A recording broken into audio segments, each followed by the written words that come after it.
Hi, I'm Dr. Gemma, and welcome back to Cognitive, the Knitting Psychology podcast. Cheerfully and somewhat irregularly in business since 2008. Segments today may include what's on my hooks, needles, and spindles, a strategy, something I really like, put a lid on it, oh shoot, and blather. So sit back, put your feet up, pick up your knitting, crocheting, spinning, weaving, or dyeing, or any other yarny thing you're doing, and get ready to enjoy. Well, hello there. It's Dr. Gemma, and welcome to episode 159 of Cognitive.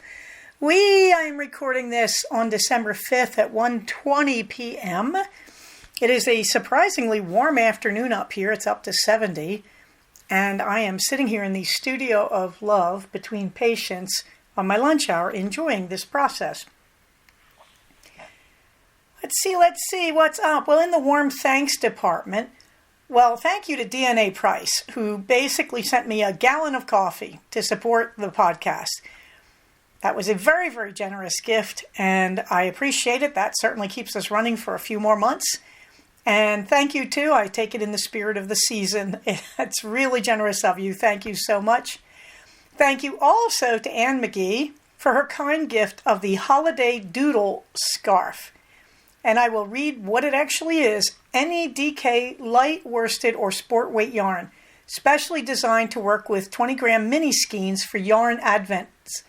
Every chart can be completed in 20 grams of yarn or less. What is this really? It is a tubular scarf. That is, you knit it in the round, and then you put fringe on the ends, and that will close off the ends if you'd like. But the reason it is this shape is it is there for you to try out a host of really, really clever Peeries. That is, modular designs, patterns of two colors, as in Fair Isle, although you could add more color to it if you wanted. Anne has obviously noticed that I have fallen in love with the concept of little tiny patterns all over my clothes, particularly color work and Fair Isle. This is a delight. This is, I believe, from Pacific Knit Company. She's got a whole bunch of these doodle type projects where she just gives you all these charts for really cool patterns. The Holiday Doodle has cups of steaming hot chocolate. Yes, as motifs in Fair Isles, steaming hot chocolate, I kid you not. Christmas trees, reindeer, all sorts of cute things.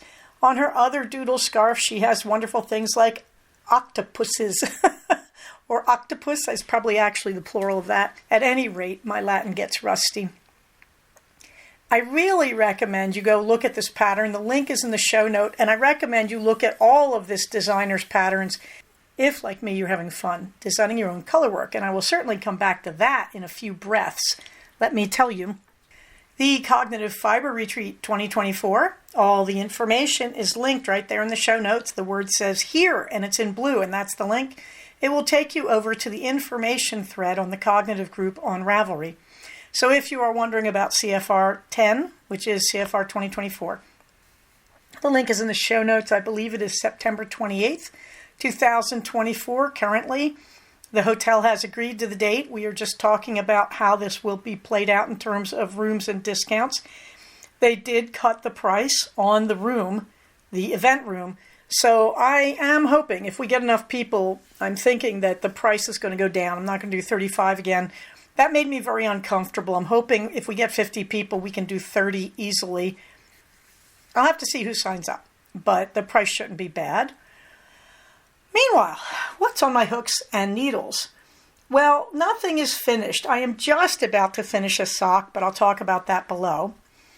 In progress, the stash toss right now is at 38 skeins in versus 80 out for 2023. This is not counting skeins from sweaters I started in 2022 or projects started in 2022. So every skein that I marked as out, I have begun and finished using them in this calendar year. That will change for next year's stash toss because I really deserve the right to count the things that I start one year and finish the next. However, you remember, of course, that this time of year I do the Romule sweater. And, of course, the game plan is at Thanksgiving, I go into my stash and I pull out all the oddballs of different weights and I make a few decisions. So I did that at Thanksgiving, and then I got carried away. And you can see the results of that. I laid out the Romuald colors. They come out to mostly be creams and browns, but of course I wanted to do color work. So I went to Petite Knitter, as I've talked about before, and I got her novice bulky pattern, which would be size 5 yarn for those of you who read yarn labels. And of course, what was really going on was I figured I could double anything and use some straight up bulky hand spuns I had. And then I thought, what goes with brown and white? Petite Knitter does almost everything in 1 or 2 colors, and they're usually black and white or brown and white, but not me. I went into the stash and I found some glorious stuff, including hand spun from 2010 that was in the Fat Cat Knits. I believe that was her Autumn Fiber Club. Anyway, it's so pretty. And I found this oddball skein of maybe like 30 yards of this very nice slatey blue. I don't know where that came from. Well, anyway, you can hear the sound of color work falling into place in my beady little head.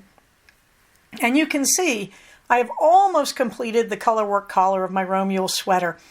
Why the rush, you may say? Romuald isn't going to start for me until, it should start December 25th, but for me it starts the 23rd. That's when my vacation starts. Well, the rush is, next week as I record this, I have the Evolution of Psychotherapy conference, and I'm going to want a lot of popcorn knitting. Now, for Evolution, I traditionally take along some socks, but none of my socks are really in the place for that right now, as I'm about to tell you. Maybe they are. So I wanted to give myself the option of hauling along this sweater when I go down to Anaheim and working on this, because really I will be at popcorn knitting. I should have the collar done. I'm pretty sure I'll have it finished by the weekend, and the arms divided. And so then we're just on the tube of the body and then the tubes of the arms.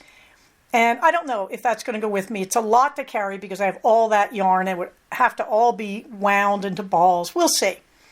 But meanwhile, if that doesn't work, I have the CFR 23 Scrappy Socks.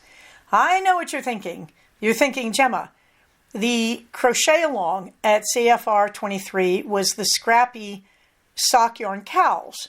Well, I have now made 4 of them. Numbers 3 and 4 arguably need more rows. And you can't believe how much scrap sock yarn I've gone through. It's great. And I still have a ton left. And so looking at the larger amounts, I said, surely those could be socks. Yeah, you know what I'm really saying, right? Right, I lost control of myself, okay? Startitis, you hear me. I'm already crocheting on 2 of the multicolored scrappy sock yarn cowls. And so what's a girl to do? I wasn't going to start another one because I already did that, and I'll tell you about that one in a second. So I went in and started doing scrappy socks. You can see the first sock is almost finished as I record this, but you can see a picture of it where I have passed the white line, which will be the Afterthought, actually is the Afterthought heel. That's what I'm working on now. And I did it with my normal formula, which is 2 inches of 1x1 rib, and I don't change color usually in that. And then I do usually 10 rows of each color after that, and 10 rows equals an inch, but I felt experimental, and I found a size 1.5 needle. Now, normally I do my socks on size 2s, but I noticed my socks are getting kind of loose lately, so I thought maybe I should go down a size, and this is a scrappy sock, so if it doesn't work, it doesn't work.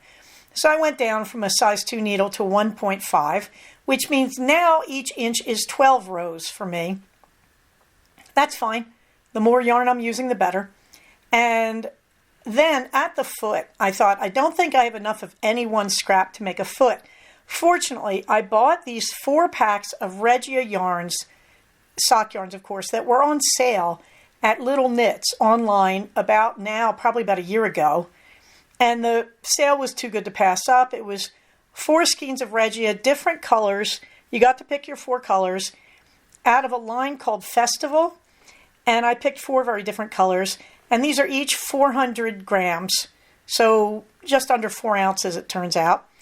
And I really looked at them and said, I don't think I like any of these enough to make socks out of them. But they're really great to have around because Regia wears like iron. So I'm making the foot of this set of scrappy socks out of the Regia, out of a colorway that's very nice, very bluish, goes with the overall theme. and the foot and the heel are going to be in the Regia, and everything else will be in the softer, less durable yarns. Those will be the stripes up the leg.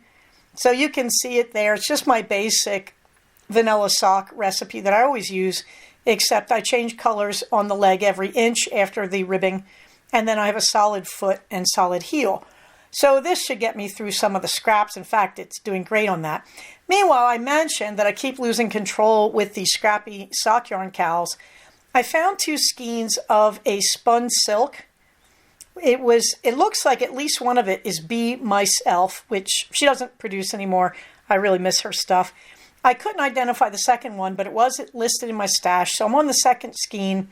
There is even a third skein that is just this beautiful semi-solid green. But anyway, the theme is greens, and the original skein was called Vineyard, the fibers colorway. So I'm calling this the Vineyard Cow. Little tiny stitches on a D as in dog hook. So this thing is taking a long time. I am on the second skein, which is nice, and I have to see what I did with the third skein. I don't think I'm going to add it, but we'll see. But I wanted to use up this silk. This is beautiful to work with. The colors are variegated greens with purple shot through, and it's gorgeous. Meanwhile, you can see a picture of the color work there of the 4th scrappy sock yarn cowl, which I just don't think is tall enough from bottom to top, so I'm still adding rows to it. The scary thing is, a week ago, the whole top of my table here was covered in these scraps. Now I've got huge spaces, and I've actually been finishing up the scraps, so I feel great about that. I went looking on a post from our local library system, which is the City of Santa Clarita Library. We also are fortunate to have the Los Angeles County Library in my hometown, but then the City of Santa Clarita has a few branches down in the Santa Clarita Valley, which I love because not only do they have an every other week stitching group on Saturdays, yay, and some really boffo programs, but they gave me a link to all the local shelters. So I do believe I'll be taking stuff down to the shelters, because the other good thing I did, apart from making all these cowls, which are probably going to go in our basket by the front door, so when you go outside you can always grab a scarf, and those will eventually get lost by somebody in the family. That's why I keep refilling it. But the other thing is you can take these down to any shelter, and they're scrap to you, but to somebody they're a warm scarf. The exciting thing was this also made me go through my bins of sweaters, and I pulled old vests and sweaters that I'm just not wearing anymore, and those are going down to the shelters as well. I will probably go through my hat cache and see if any of those should go to the shelters. Now, this reminds me to say, on one of my scrap hats from last year, somebody on Ravelry, it's the first nasty comment I've ever gotten. I put up one of my scrap hats that I made when I was up, I believe, at Mammoth, and somebody sent me a comment, and the comment was, "Why?" ? Which I take to be a little obnoxious. I'll tell you why. Because I'm not throwing my scraps out. If I don't want them, I can make useful things out of them, and they can go to a shelter. And if you're asking me why I would make something that you don't find appealing, remember that you are privileged, and you are entitled, and you have obviously not had enough contact with people who are desperate for warm clothing and who are living in overnight shelters. So let me tell you, that's why. I don't waste my yarn. I can make it into things that people who are homeless will be thrilled to have, as opposed to having nothing. In other words, it's another way to do a charity with your scraps. But I am really disappointed that someone just was wandering through and was nasty like that. Or I'm even more disappointed if it has never occurred to them that if they make things and they don't like how they can come out, they can certainly be donated to a charity. Somebody will be grateful for them. I digress. Blueberry waffle socks. Remember those in the beautiful deep forest yarn from Beautiful Christina and her sock yarn? I have fully finished the first sock. You can see it there. On the second sock, I am working my way down the leg, and that's 13 repeats of the blueberry waffle pattern. I believe I've got 11 in. Now, these guys have become my sort of background knitting, that every morning I get up and I do one repeat. Why? Because repeats get old to me. However, it is easy for me to do brainless knitting, like stockinette stitch over and over. I can even do that with my eyes closed. So I'm working on a lot of my stockinette patterns, including the scrappy socks. But the great thing is when I finish the scrappy sock, the first one, which I am almost finished, I really want to sit down and work more on my second blueberry waffle sock in the Deep Forest colorway.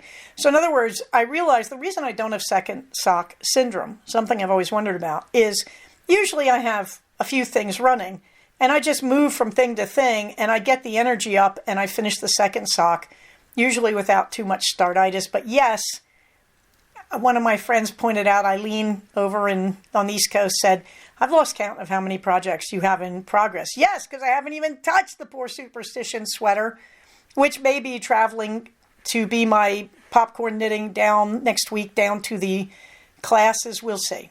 Meanwhile, I also haven't touched the Pennsylvania Dutch embroidery. I did use motifs from Mary Jane Mucklestone's 200 Fair Isle motifs for the latest sweater for the Romuel. So I'm carrying those books again on how you do German short rows and then various motifs you can use if you want to do little Peeries in your color work or design your own color work. Dizzy Blondes, no spinning. I want to do that alpaca mix from Danny and I want to do Minerva. I'm just saying Romuel.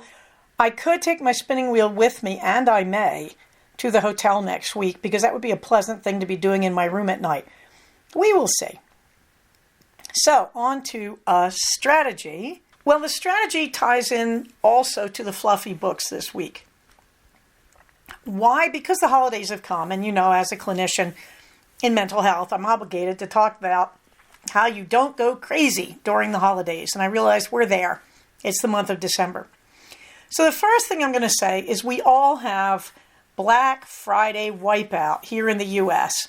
I cannot tell you how many of my patients this week said to me, oh, I'm so stressed over the finances for Christmas. I'm going to tell you how to fix that right now. It's time to start your savings strategy for next year's Christmas. Now, if you're an American, and I suspect if you're living in California, but probably most other states, a lot of significant things happen over the holidays in terms of financial stress. First, I'm in California. In the end of October, we get our property tax bills. They're high here. They're high. Not as high as some places. That's what keeps me out of New Jersey, but they're pretty high. So that hits in, you have to pay the first part, I think, in December and the second part in April. So that sets this kind of span of, oh my Lord, starting at Thanksgiving and going to April, we're paying taxes. And if you do the math, you probably have an auto insurance policy in there somewhere, and auto insurance is high here as well. And then there's Christmas, and then there's the Christmas feast, and, you know, whatever. The Christmas vacation, if you do that sort of thing. So you really have to think about having money set aside for this time of year. Now, I keep a separate bank account for the property taxes, and that works very well. I have a separate one for the insurance, and every paycheck, there's bits automatically put in those savings accounts. So now it's time to start the one for next year's Christmas. On top of that, there is a fad going around called the 100 Days Project. And you will see this on social media. Usually you pay them $20 and they give you a ring binder that has envelopes or plastic, I guess envelopes is the best way to say, or pockets, numbered 1 to 100. And you get also a chart with the numbers 1 to 100 that is laminated. And so what you're supposed to do is you pick a dollar amount between 1 and 100 every day, and you put it in one of those envelopes. So what happens? In 100 days, you will have slightly over $5,000. You know, that's pretty attractive as a savings plan. It's a little wacky because, you know, it sounds funny like, oh, $1. Yeah, day one is $1. However, when you get to the end there, you're putting some pretty substantial bucks in there. So they recognize that you can skip around as long as you put an X on the chart over the amount you just put in an envelope. Okay, enter Dr. Stingy. Why would I pay them $20 for this? So I started looking around saying, first, I need a chart, and second, I need a place to put the money. The place to put the money. I opened a new account on one of my online banking accounts. This is Washington State Employees Credit Union, whom I love. And I just opened a new account. They said, what do you want to call it? I said, Hero. I will explain that in a second. So in the first day I had extra money, so I did put 100 in to start the account. Also, I wanted to make sure there were no fees on the account, although I don't think WSECU charges fees, but anyway.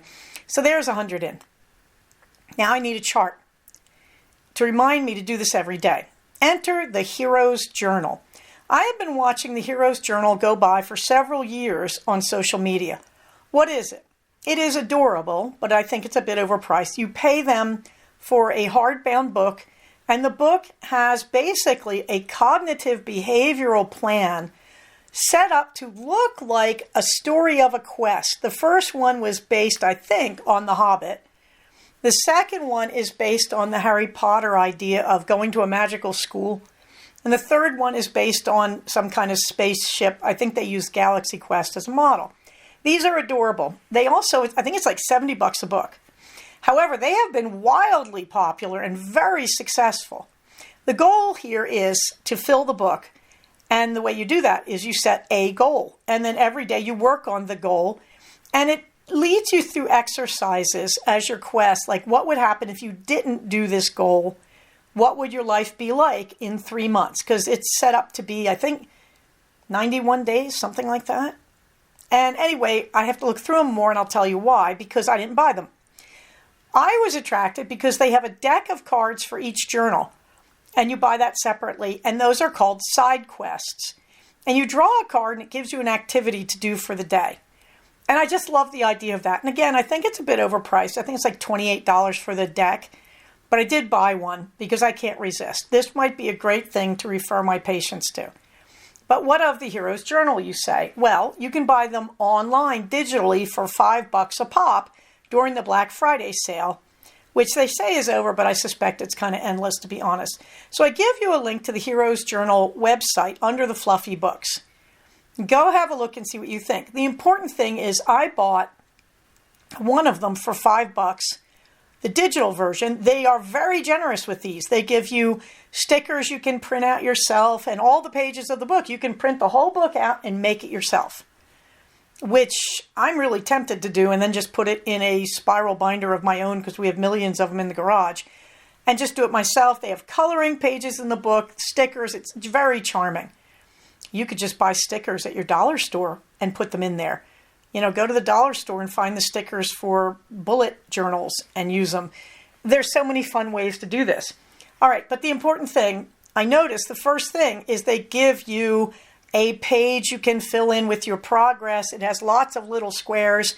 You bet. I put one of them in PDF form on my Remarkable, numbered them 1 to 100, and I'm crossing those off.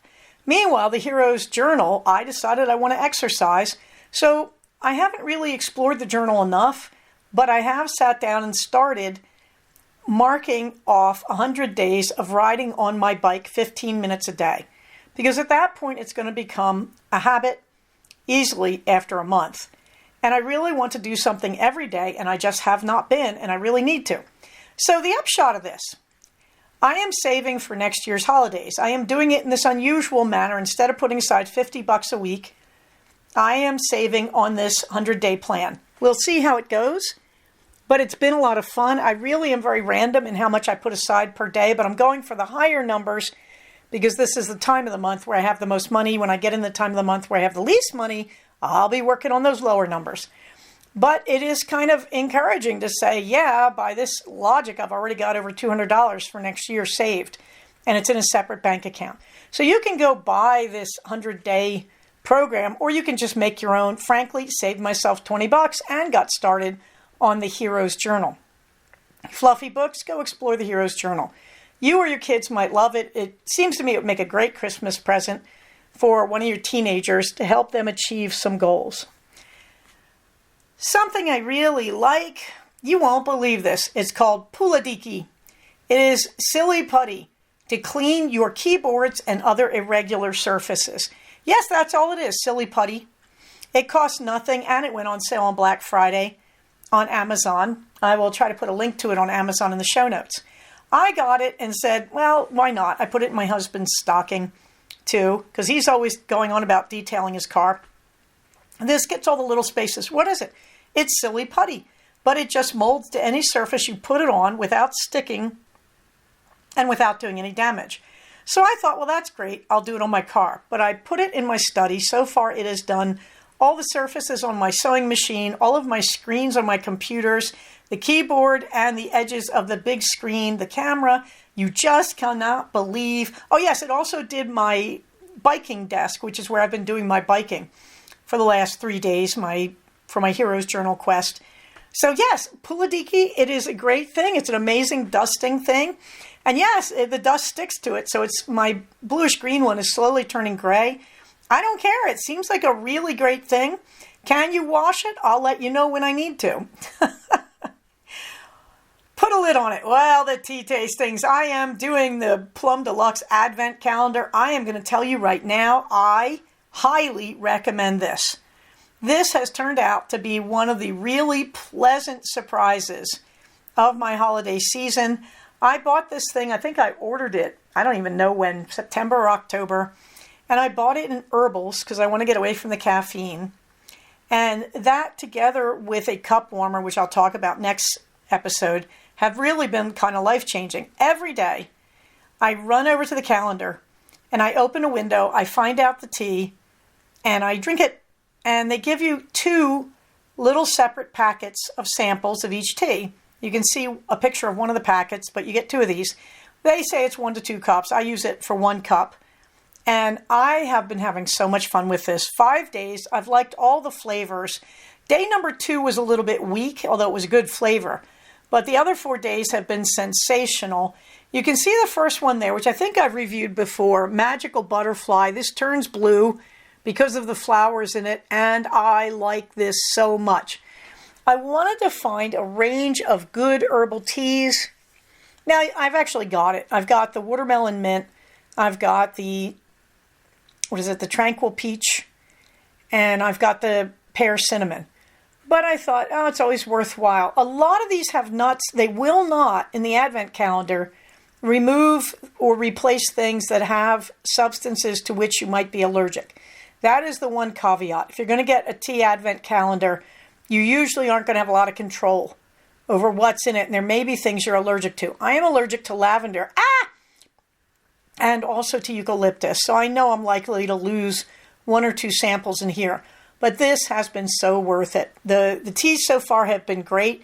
I will review them as we go, but I really want to recommend the Plum Deluxe Advent Calendar for next year. I can't wait already. The blather, really not much, except to say on the hub state, Project G. Oh my heavens, we have boxes everywhere. So Project G took a big step backwards. I have to cut down a lot of boxes, and I'm not doing that right now. But I haven't been working much on any of the projects because of the holidays. I would like to get through Project T, the Journals of Europe, and Project Cookbook. Project Cookbook is really very easy. Every time I resort to a recipe, I'm transcribing it and putting it in the appropriate recipe box. What's nice in Project Cookbook is I now have so many recipes in my wooden recipe box. These are all printed on index cards by hand. And it's really nice to have them in the kitchen. It's incredibly handy, and I've been using them a lot. I really would like to laminate these cards. That's down the road. But right now, just having them in the kitchen and having a lot of spare index cards, I use 4x6s because they fit this box. This has been surprisingly wonderful, just to have all my favorite recipes gathered into one place. Green fingers, we're not doing much. I just did more tea mulching out in the garden. So that will take me on to the calendar. And as you can tell, I'm getting pretty revved up because the Evolution of Psychotherapy Conference in Anaheim is December 14th through 17th. I will be staying at the Sheraton right at the back of a conference center. I've got a great deal. I'm just looking forward to having, I can't remember if it's 3 or 4 nights, but what it means is I'm going to be wandering around with knitting, going to sessions for 8 hours a day, knocking off continuing ed units for the next 2 years, and probably finishing some socks and at least 1 sweater, maybe. We'll see how it goes. Meanwhile, Romule, I have off from December 23rd through January 1st. I'm deeply looking forward to that, as you can imagine. Again, if you want to get together for anything, I am available. I have just discovered we have another knitting and stitching group in the Santa Clarita Valley. It is at the Joanne Darcy Library, which is at the corner of Sierra Highway and Soledad Canyon. They are meeting every other Saturday. So unlike the other groups, they're not once a month, they're twice a month. That includes this Saturday. They meet also on the second Saturday of every month. Seriously, if you do this right in the Santa Clarita Valley, you can do 3 knitting groups in one day. Because also Yarnopoly and Second Saturday Stitchers are mostly meeting up on the second Saturday of each month. I haven't seen anything from Yarnopoly for this month, but I know Second Saturday is meeting this Saturday, and they're meeting at a Starbucks on Lyons Canyon, and I can't think of the cross street. Orchard Village. Okay, meanwhile, CFR 10 will be at the Courtyard by Marriott in Valencia on September 28th, 2024. What you can't see is Minerva has become my alarm cat, that she is aware of my schedule. I am not making this up. I have never had a cat do this before. At 50 minutes after the hour, every hour on weekdays, Minerva jumps into my lap. This is because she knows I'm going to end the session, get up, and walk with her to the restroom where she will chew on her food and purr at me and ask me to pet her while I use the restroom. So yes, Minerva just jumped on my lap, and it is 9 minutes to patient. I will tell you, Minerva gets the last word, and you can see her sitting in the middle of my now destroyed study/studio, which I had almost cleared out before CFR, but now it's full of stuff. Minerva wants you to know it doesn't matter. She got the command chair in that picture. So as we are agreed upon, it is a mess, but it is a happy mess. So with that good news, I'm here to tell you, everybody, please remember that we are a community of people, no matter where you live and what you do. So when you take care of the community, you are taking care of yourself. So take care of your health and it'll help your community. Take care of your community and you won't have health problems to get infected by, right? Get your shots. That's what I'm saying. My son came home with his flu and his COVID, as did my husband yesterday. So we're all happy for the rest of the year. And in the meantime, everybody, stay safe, take care of each other, and I will talk to you soon. Bye-bye. So we have come to the end of another episode of Cognitive. Please do not use this podcast to diagnose yourself. If you think you are having a mental health problem, please contact a licensed mental health professional. Show notes for these episodes can be found at cognitivepodcast, all one word, .blogspot.com. Episodes can be found at iTunes under the name Cognitive Podcast, but also can be found posted next to the show notes on the Blogspot page. Thank you so much for listening. Everybody, stay safe, take care of each other, and I'll talk to you soon. Bye-bye.